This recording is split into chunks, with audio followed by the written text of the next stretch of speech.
Tea parties popping up across the country to complain about all this new government spending. Thousands turning out in Cincy today. Dozens more planned in the near future. Tim Phillips is helping to organize some of the protest parties. He is president of Americans for Prosperity. Good to have you with us, sir. Thank you. Neil, great to be here.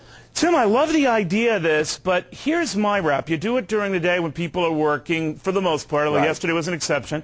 I also think you need a bit of a shtick. If it's going to be a tea party, you need to be dumping something into water.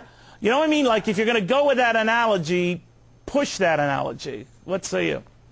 I think maybe you're better at marketing than we are. We need your help on these things. But I'll tell you what's happening. Americans are responding the way they always respond to a challenge. They're standing up and fighting, and that's what these tea parties are really about, defending their freedoms, and they're out there fighting. All right, there's no doubt about the passion and that you ignite. I think it could be more passion, though, if you...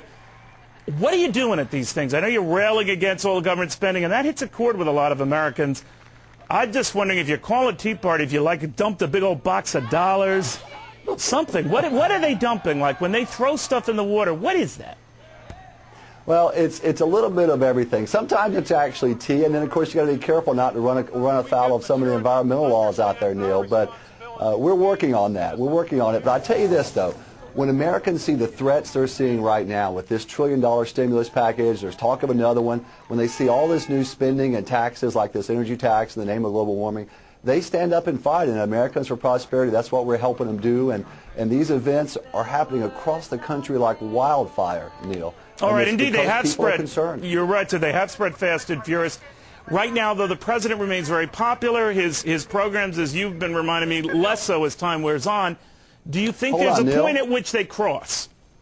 Neil, one important point to make. Gallup and the Rasmussen polls are out. And when you compare Obama's numbers at this stage in his presidency to Bush's numbers in 2001, Obama's numbers are below Bush. So, yes, the president's numbers are good, as most presidents are at this stage, but historically speaking, they're not that good. So I think his policies, these huge big government policies he's pursuing, are bringing his numbers down below the standard historical numbers.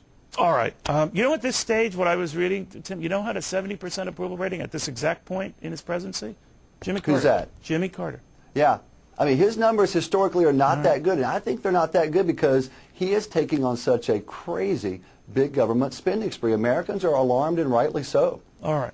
I'm just saying, big old box of money, tea bags, make the tea analogy, like we're overly caffeinated on this stuff, something. All right, but Tim Phillips. Neil, we're going to work on this with your help, all right? Marketing. It's all marketing. Tim, thank you very much. Tim Phillips in Washington. You bet. Thank you.